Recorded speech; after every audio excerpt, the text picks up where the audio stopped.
Welcome to Maverick University, an educational series featuring ministry modules taught by ministry-minded Christians and designed to help Christians become more effective in their service for Christ.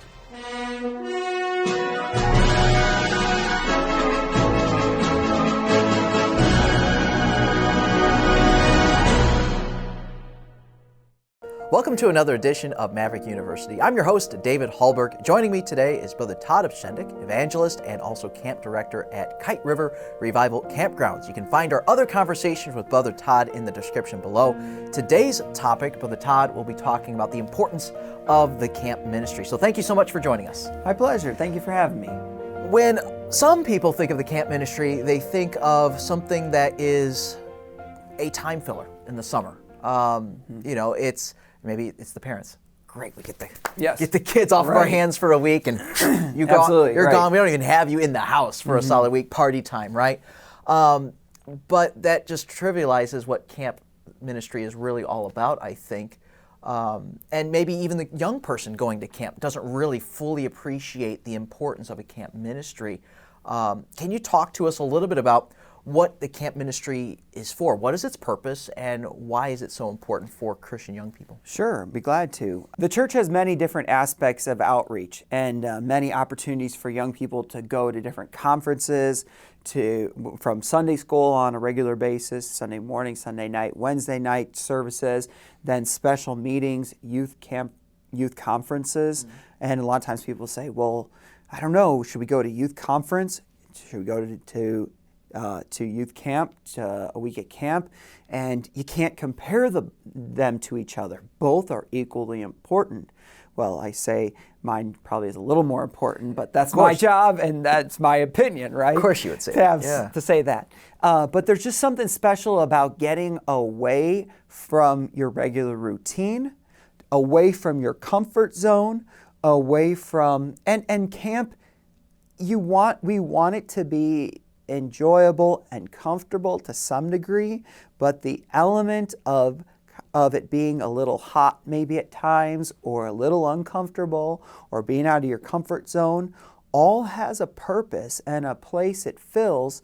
And if camp was just about a babysitting service, and yes, I'm here to watch your kids while you go on vacation, then I would get out of it right away, because there'd be other things that I would enjoy doing in life far more than watching somebody's kids for a week.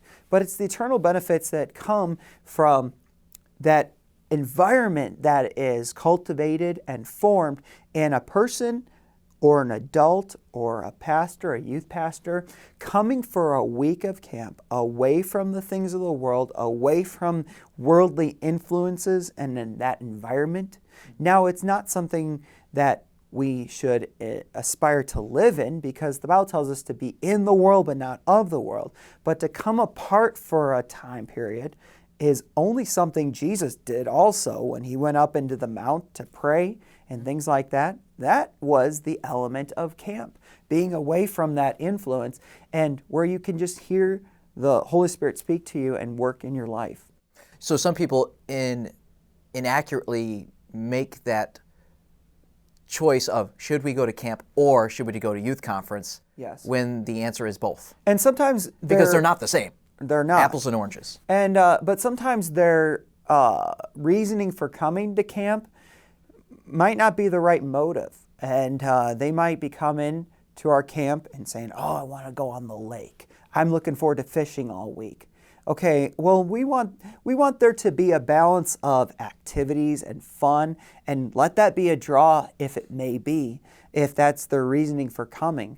But, I'll talk to pastors on the phone at different times, or youth pastors, and I'll say, hey, we're looking forward to you coming to camp, or are you planning on coming? Or maybe a new pastor I've never talked to before, and we'd like to have you come to our camp. Well, I don't know, and this is just kind of my own opinion. I really believe that the pastor ought to be influential in making the decision where their church goes to camp.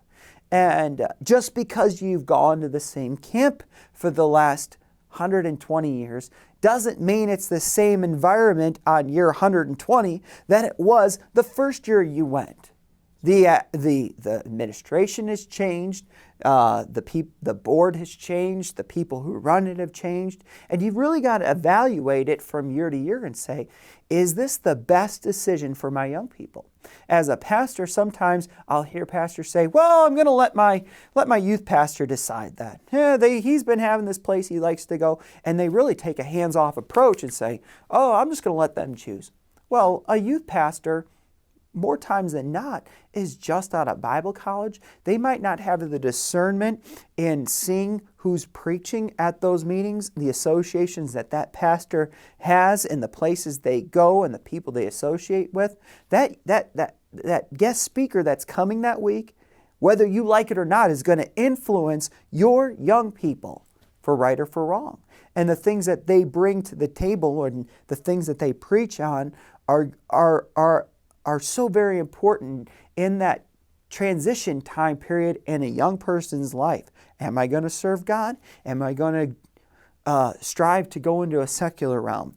Do I want to give my life over to God? Do I want to deal with this struggle I'm having about salvation? Or am I going to just sweep it under the rug? And you get the wrong preacher in there that's just all about fun and games. And we like to have that at camp, don't get me wrong. But there's got to come to a point in the service that it's, okay, here's the decision that's going to be made. Are you going to make that decision? And really call them out on that. That's what revival, that's what we need in order to have revival. And that's what we desire camp to be. That's why we put that in the name of the camp. Kyte River Revival Campgrounds. And it's not amusement park. We want it to be a revival setting for any Christian that comes. And then a lot of times the pastor will say, I don't really mind where young people go to camp, or they don't look into it as much. And then the youth pastor may not have a say. And so you know what the kids end up choosing? Well, we want to go to this camp because it's the closest to great America that we can find. And so they pick all the wrong reasons why they're going to that camp. And so they choose a camp because it's the most fun. And a lot of times a pastor thinks, a church may think, I've got to go further to get better.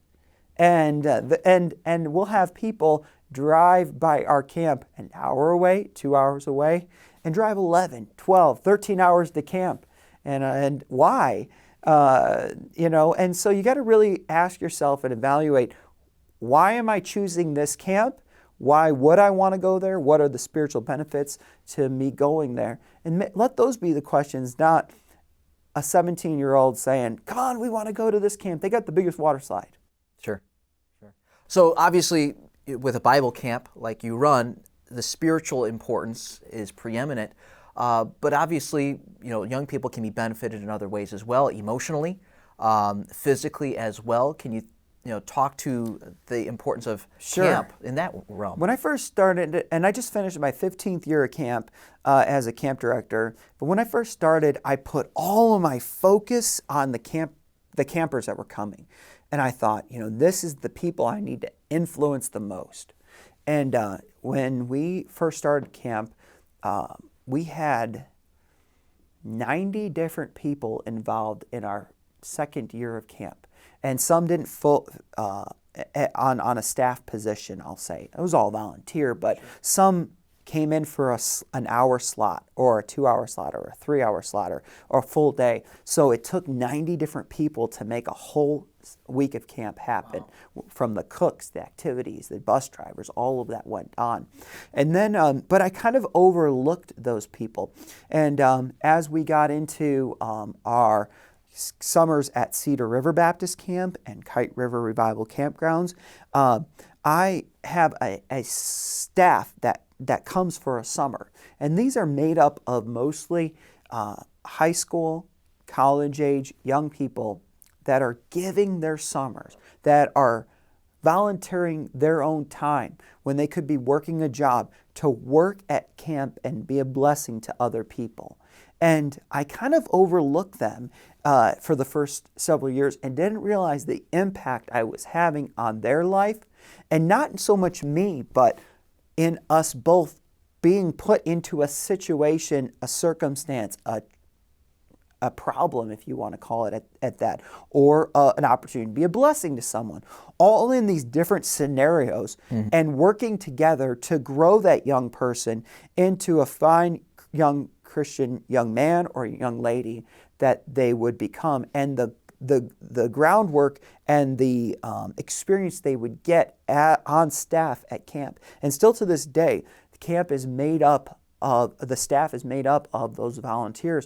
And I encourage any young person that would be serious-minded about serving God, don't wait until you get into college at Providence Baptist College to start serving God. Start as a teenager, whether it's involvement in your own church, and I would welcome you to apply for summer staff at the camp. And I've watched boys come and leave men. They come, and within the 3 months that they're there, they're only there 3 months, but I call them boys because they have no sense of urgency. They don't have a work ethic. They don't have the character to get up by themselves in the morning. They don't have the determination to work through an obstacle. And I say, you don't become a man or a fine young lady when you turn 21 years old. You can exhibit those traits at an earlier age, and I would have the utmost respect for a teenager who has those character traits and that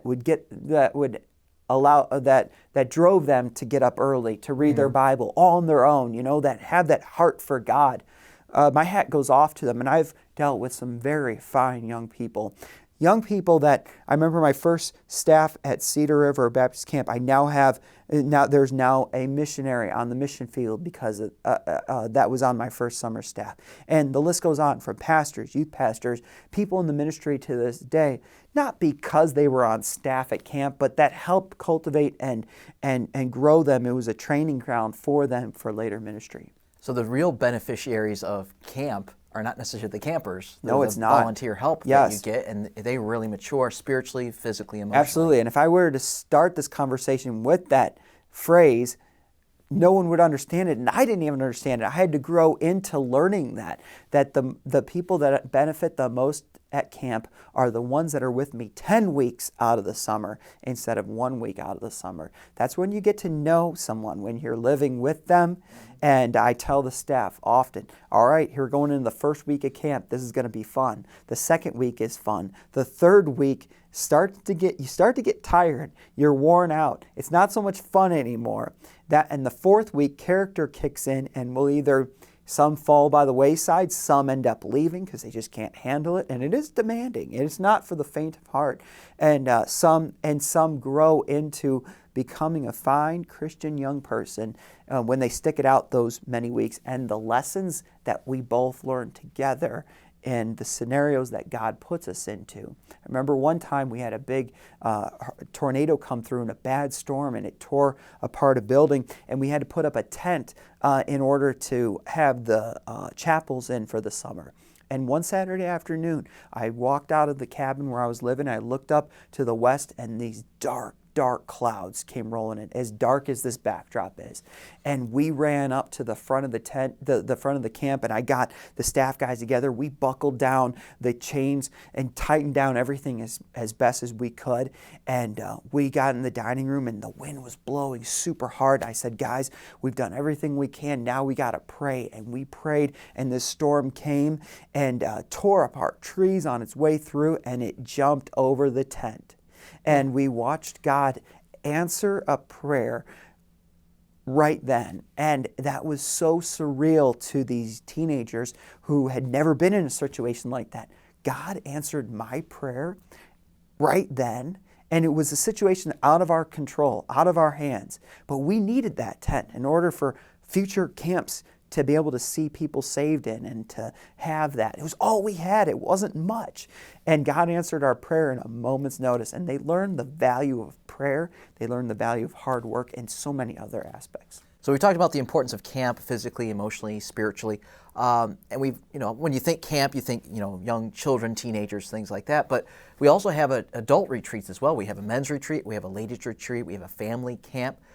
We have a young adults retreat, college-age young people can come to camp. Can you speak to the importance of camp for those that are beyond their teenage years? Oh, absolutely. When you hear the word camp, you automatically think for kids. And I do my best to break that mold because it is not true.